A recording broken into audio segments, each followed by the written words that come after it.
Welcome to the Body Harmonix Podcast, where we move freely, heal deeply, and flow with ease. I'm your host, Renee McLaughlin, somatic educator and the creator of Body Harmonix.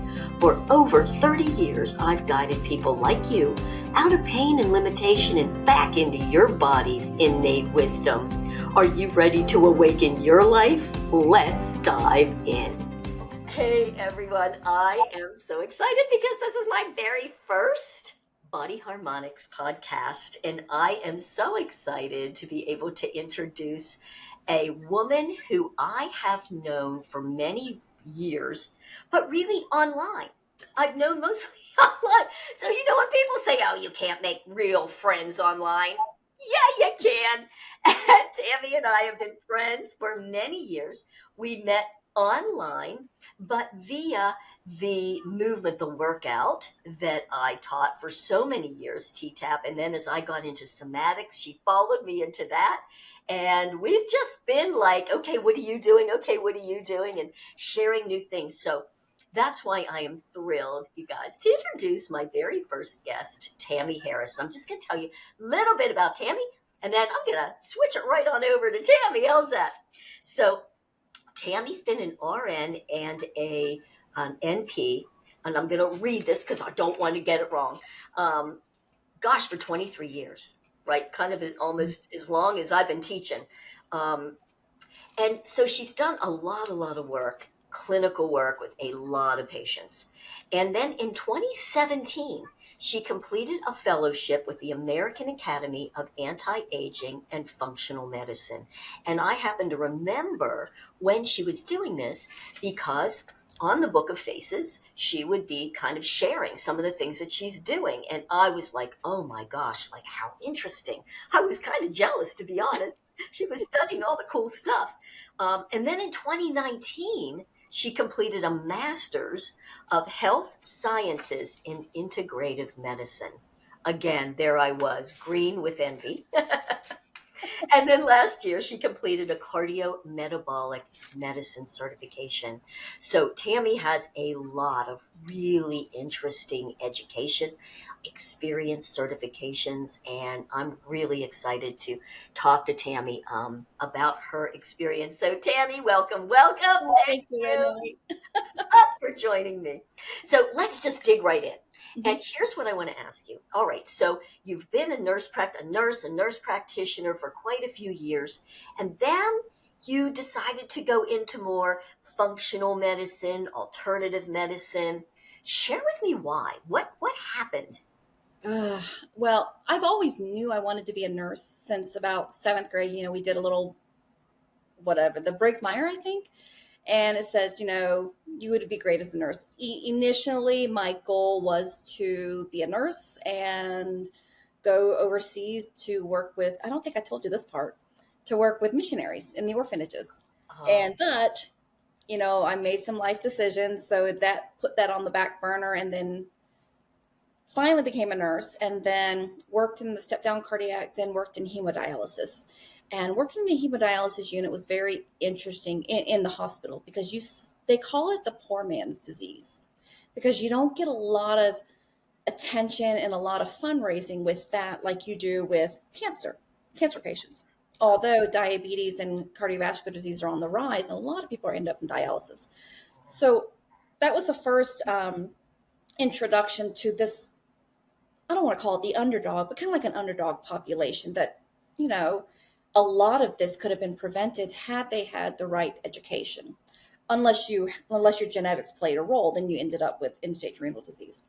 Then once I became a nurse practitioner, our hospital opened up a clinic called, they titled it a safety net clinic. And what that meant was people were using the ER for primary care needs. If they lost their job or didn't have health insurance and they had prescriptions, needed refills, didn't have money to pay out of pocket to see anybody up front, so they would go to the ER for prescription refills. So then we opened up our clinic across the street, so they would go to the ER to be triaged. If they were stable, they would come over and get established with us. Sound great on paper. The hospital system we had specialists that their department said they would see our patients based on referrals and needs. But then over about a year, it started to get really expensive, because, they would have to write it off. So then they started pulling back on their services. And I'm talking about helping people manage Graves' disease when you need to see an endocrinologist, helping a patient manage MS and they need to see neurology. Now, we had a county referral service, but that was like a 6-month waiting list. So it was me, 2 other nurse practitioners, and 2 doctors. We really had to pull up all our resources and wear different hats. And then I got to thinking, what is the root cause? What if we taught people to live better? People were coming to me with articles from Google, from WebMD, like, Miss Tammy, do you think this will work? Do you think that will work? And I'm like, okay, if these people are doing it, I need to be doing something about it. I think the one population that hit my heart the most was the young women with PCOS, anxiety, depression, and the perimenopause and the menopause women. I saw, because we know that PCOS, we can go a whole nother route on the origin of PCOS, but it's a metabolic imbalance. And if you don't have to be overweight, I've seen skinny girls have PCOS. It's a hormonal metabolic imbalance. If you don't treat it now or change your lifestyle in your 20s, by the time you hit your 40s, you have tripled, and I could be wrong with the statistics, but you tripled your chances of heart attack, stroke, and other metabolic diseases. And I had this one lady for hospital follow-up. She was in her mid-40s, just moved from Denver to Florida. And first time I met her, and I looked why she was admitted to the hospital. She was admitted to the hospital for stroke. She had an A1C of over 12%, and she wasn't overweight. And this was all new to her. She had a stroke. And then as I'm reading her history and I'm talking to her, I looked at her and I said, have you ever been told you had PCOS or irregular periods? She said, yeah, a doctor in Denver diagnosed me with it, but he said, there's nothing you can do. It's really not much to do. And I literally about cried because I looked at her and I said, I am so sorry that you were not heard. I said, because this is in your 40s, what you just went through is a result of your metabolic imbalance. I said, and it's so preventable. And, of course she was upset because why didn't anybody tell me this? I said, they only know what they know. It's when you decide to go over to the other side, like the art of war. If you want to know your enemy, you got to learn them. You got to study them. So I said, you know what? I'm just going to start learning this and seeing how I can better empower my patients. And right now I work for a Medicare Advantage company where I take care of older population, very complex conditions. And I look at them and I'm just like, man, we failed this population. We just failed them. So that's why I went on and just kept on learning to stay ahead of the game. I love that. And thank you for what you do. And I really mean that because you're at the front lines. And, when you're at the front lines and you see these people day after day and they're looking to you for help, I can't even begin to imagine, truly, because I haven't done it in that way, how you maintain yourself, how you keep your cool, how you help. Because really, one of the things that I am so recognizing, and so I'd love some feedback from you, is as we get older, and then, of course, as we get older and sick, or even just being sick, I'm sure it's the same thing, we become invisible. When people don't think we have value that they might be able to use, right, we become invisible. So, for example, when that population that you were working with, they didn't have money, they had mental health issues, they had metabolic issues, they didn't, right? And like they most likely felt and were invisible. They're just a number. Right. All right, this is how you present. Here's a drug. Get out of here. Next. So there was no no presence there, nobody to really hear or see or connect with as a Right. human being. And Right. so then all the mental health, the stress, the connection is gone. And that just as exacerbates everything. Right. Right. And as you brought that up about being invisible. I was thinking of this incident.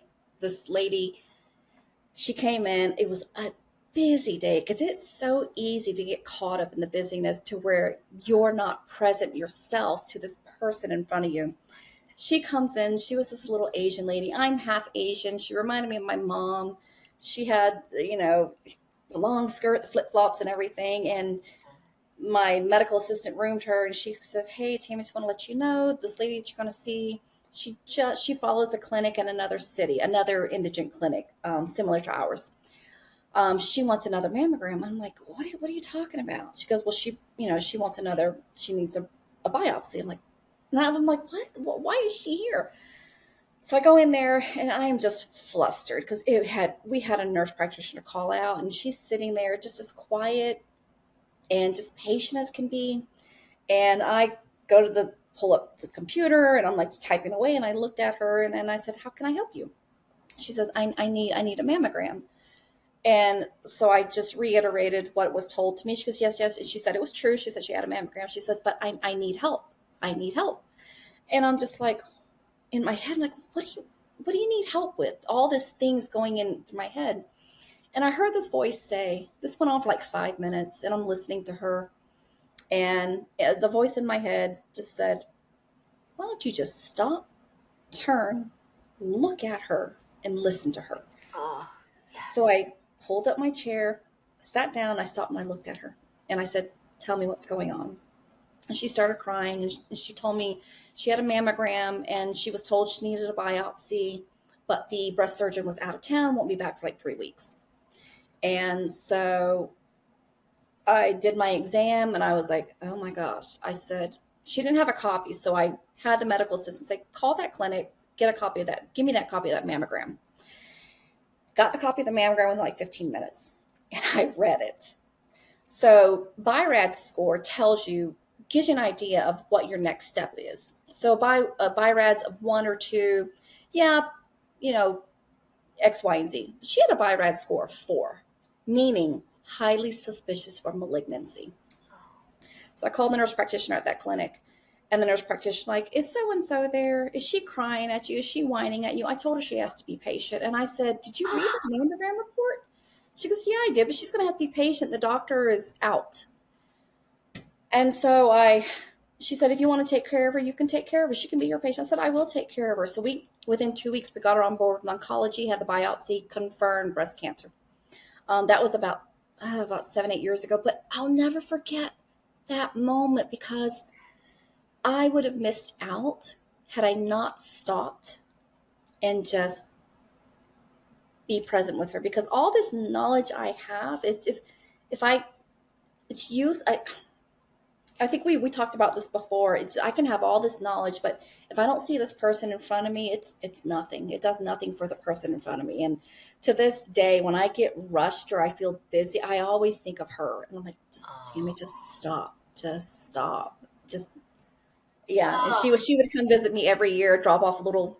She would hand Oh, make these little cards for me. So it's like, yes. Oh my gosh, what an incredible story. And so impactful. right, It's so impactful that we can have so much information, yes, yeah, right? This brain wants information, more knowledge, more certifications, hmm knowledge. But knowledge without presence doesn't mean anything. I no, mean, it's not, I shouldn't make it out like that. Yes, it means something, obviously. But what is so important is that connection. And I've been in hospitals with my parents or whatever who were old and infirmed. right? And my mother had Alzheimer's, and I would watch the nurses, and some of them were wonderful. Yeah. But it's just like, here's the medical record. I have to make sure that it's all in the medical record. Yeah. I tell you, here's the medical record, and they would never just turn and just look and just be present for Right. a moment or two. Connect. Let that person know they're. I used to get so afraid that if I stopped to take time, if I stopped and just looked and talked to the patient, I used to be so afraid that I would get behind on my charting. But what I have found, and I can almost say 100% of the time, when I did take that time to be present, I never had an issue with catching up with my charting. I was just, it was amazing. I'll rush it. I found that the more I rushed, the more I spent trying to document afterwards. And it was a weird phenomena that I couldn't explain. It's like when I stopped, took the time to get to know the patient, gain their trust, and build that rapport, I would go back to my desk and the charting just flowed. The documentation and close the chart. It's just an interesting phenomena, just being. Yes, that's the flow state. Yes. That's, when we hear about, be here now, be present, slow down, right? And get in the flow state. You just described it. That's it. And that's really the medicine. Right. Right? I mean, you are the medicine. That is true. I mean, not to say, like, to pat myself on the back, but I resonate with that because when I find that I don't take time for myself, because there was time I was just going full speed ahead, and I did this for like 18 months. And then one day I was I was doing every other week, I was doing like 60 hours because we had a nurse practitioner call in. She was, sick, family was sick, her patients weren't getting seen. So I was every other week doing 50, 60 hours. I was like, I can do this. But over 18 months before I entered my master's program at George Washington for the integrative medicine, I was so fatigued. I could sleep 9 hours and I would get up and it would take me an hour to get out of bed. And I hurt myself, and I'm still recovering because if I don't pace myself, I'll fall out. And nothing regenerates me more than going to the beach, being present, meditating. Yes. I'm still learning though. That's why I'm excited about your new somatic class. Thank you. Yes. I'm still learning. It's been a 4-year healing process for me because if I don't stay present with myself, then I can feel it physically. And there is an actual diagnosis for this, which is adrenal exhaustion. Yes. And it's physical, but it's caused by that constant churning, not taking care of ourselves. And there's such a cliche, but it is so true that in the plane, right, the oxygen mask drops down. You have to put it on yourself before you put it on anyone else. We have to take care of ourselves, and from that filled up glass, we overflow onto helping others. Right. And as women, especially, and I think there's a huge population of us women who were just programmed from the time we were conceived. We are the nurturers. Yes. Our job in life is to take care of everyone else. Yeah. And we get programmed with that, and we run that program without thinking about it. And then when life really gets bigger and bigger, we take more on and take more on. Now you're working 60 hours a week and not sleep. I mean, it can only go for so long, and then we crash. Right. So it is so important. We have to fill up our own cup. But then sometimes, like me, I didn't understand what it meant to be present. So I was signing up for spiritual retreats. I was signing up doing more things. Ah, yes. Beautiful little trap, isn't it? Crap, yes. Doing More. the spirituality, doing presence. I love that. I'm going to do presence. And then that knowledge. So here I finished with, I was getting all this headspace on being present and spirituality, and I have a strong Christianity background, but I am reading all the other things. I mean, when we met about energy medicine, which I just fell in love with, and like I want to learn more, and I'm you chalk it up. Well, I'm being present. But I was doing. I don't know. You said it so well. And it really is. It's that doing the being, right? Doing the being. Oh, I'm doing it. I'm going to go do a spiritual retreat, right? And listen, this is our culture. We are a culture of doers, and we don't even recognize it. And Right.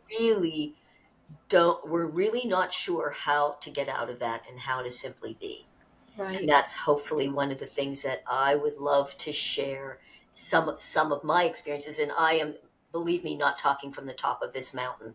All right. Simply along with everyone else, exploring and experiencing what could this feel like, how to do it.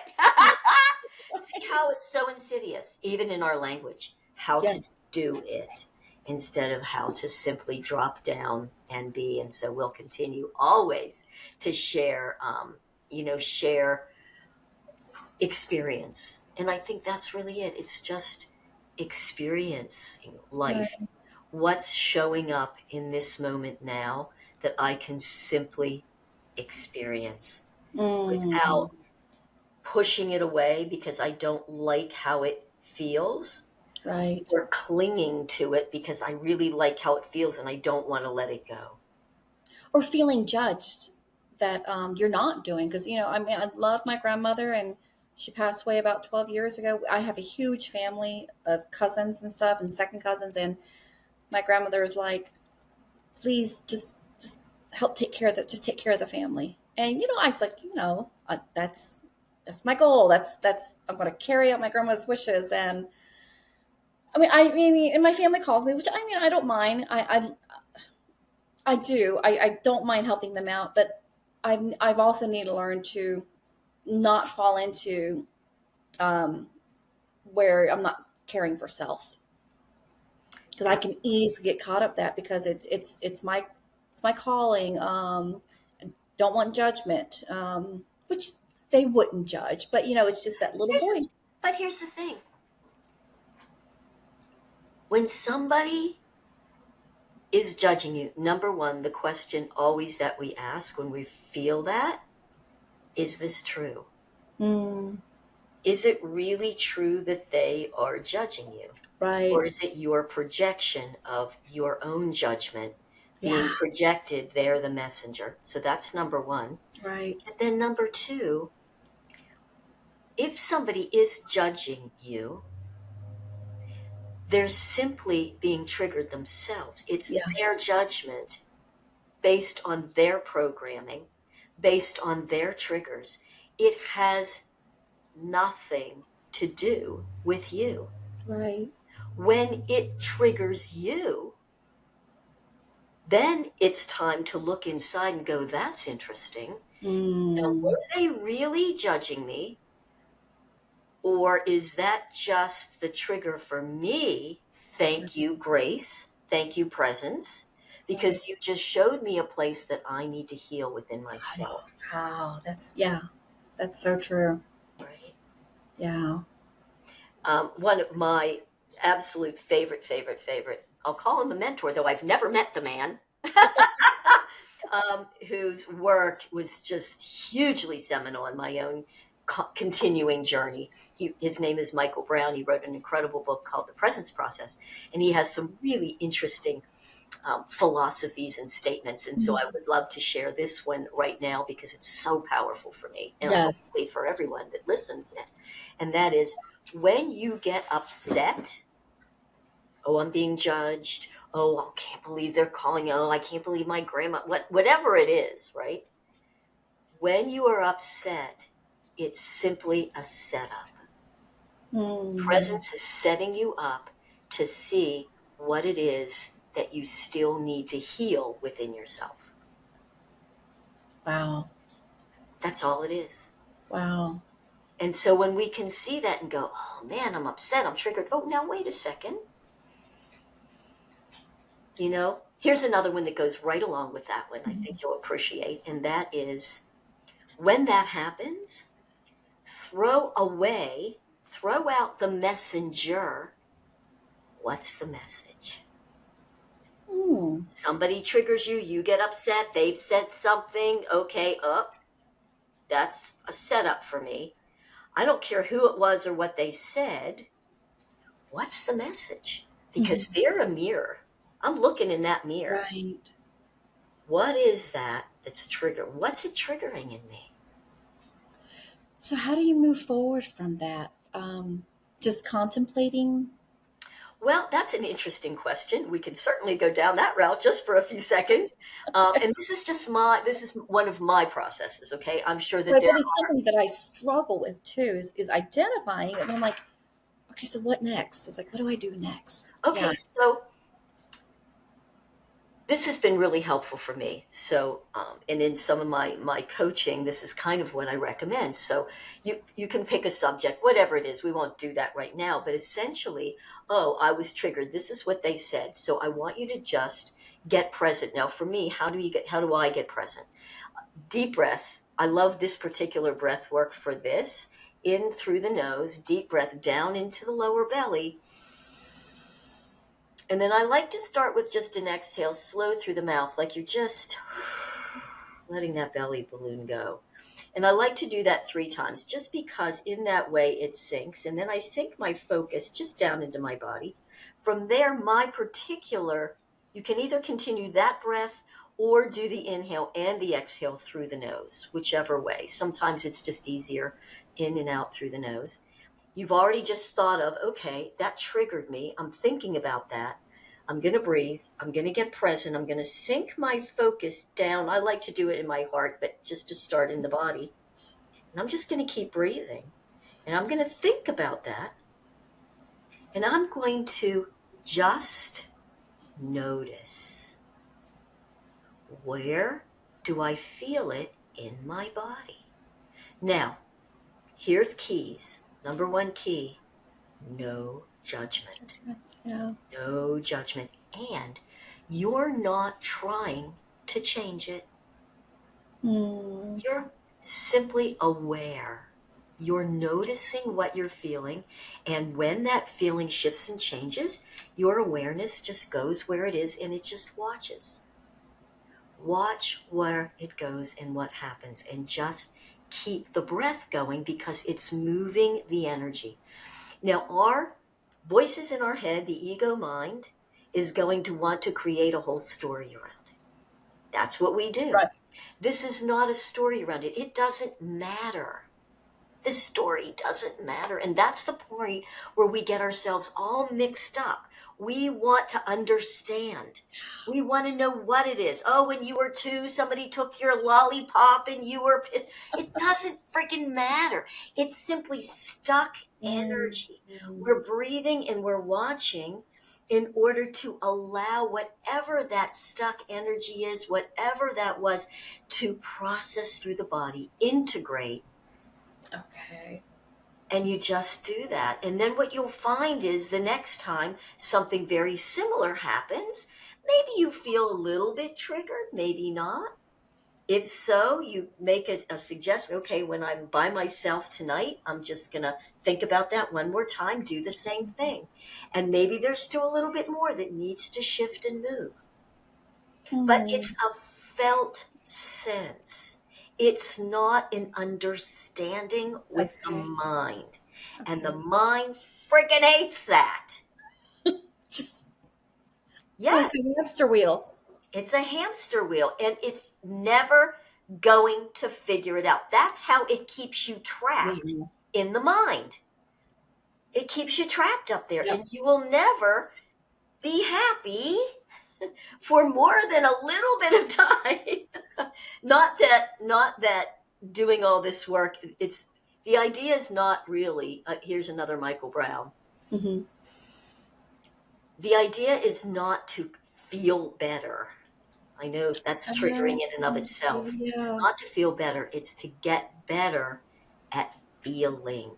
Because as children, we shut that down. It wasn't safe Right. to feel, was it? Is it safe in your family to feel?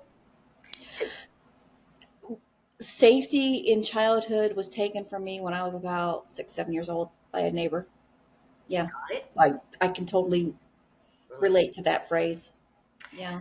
And actually, most likely because you don't have a conscious recognition. I didn't either. Most of us don't. It was actually programmed out of you pretty early, most likely even earlier. I know, at least for me, no, maybe not in your family, but just knowing that you were there. Were you the oldest? A middle child. Middle child. Okay. Yeah. So, but you were taking care of people, right? Grandma told you it's your job to take care of and to triangulate, make sure everybody's okay and everybody's happy, right? It's the worst thing you could say to a middle child because they want to please everybody. There you go. Yeah. Okay. So you had to please.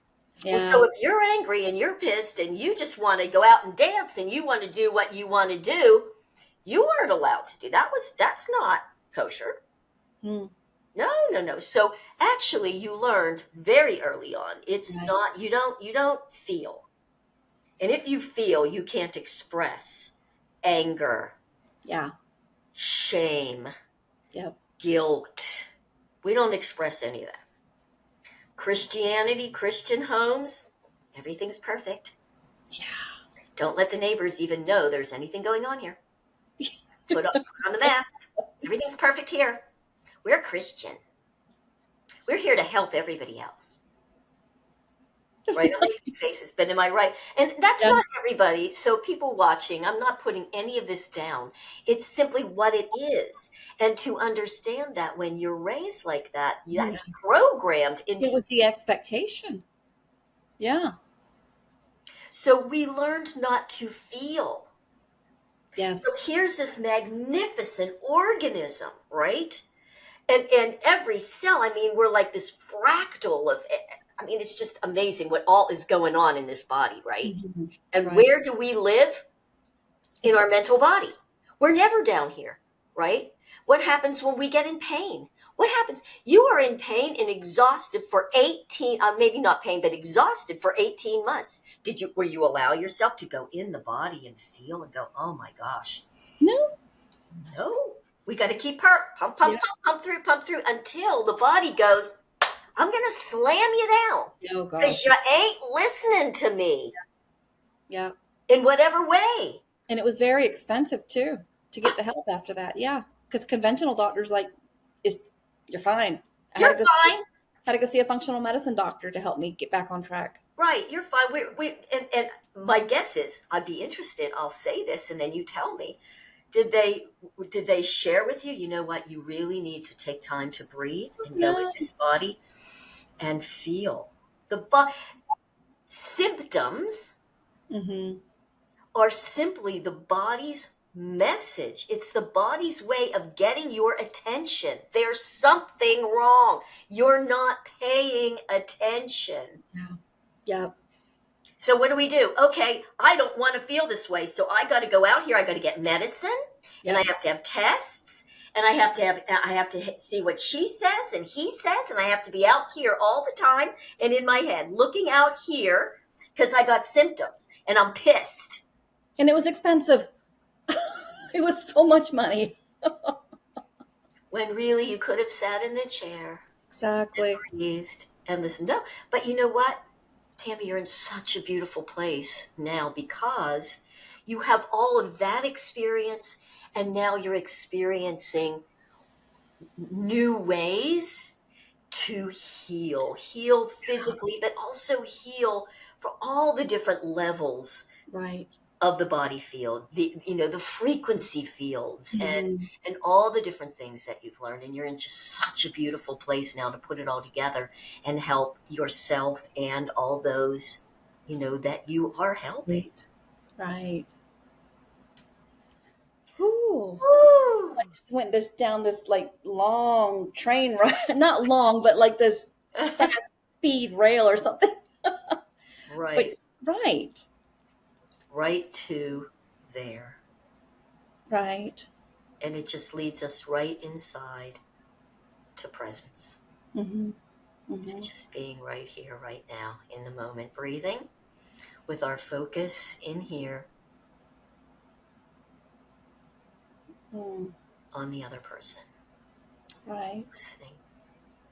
Tammy, thank you so much for Thank you, Renee. Thank you so much for all the work that you do with people. It's breathtaking to me, and I know we will also meet in person and share so much of this beautiful work together. That is Especially inevitable. when I go to Atlanta, it's like Renee, where? Because I know you're in North Georgia somewhere up there, but it's something always happens where we just can't move. But it's going to happen very soon. Without On the a beach doubt. somewhere. Now you're talking my language. That's my love language. Being a Cancer, the little crab, she loves her some water.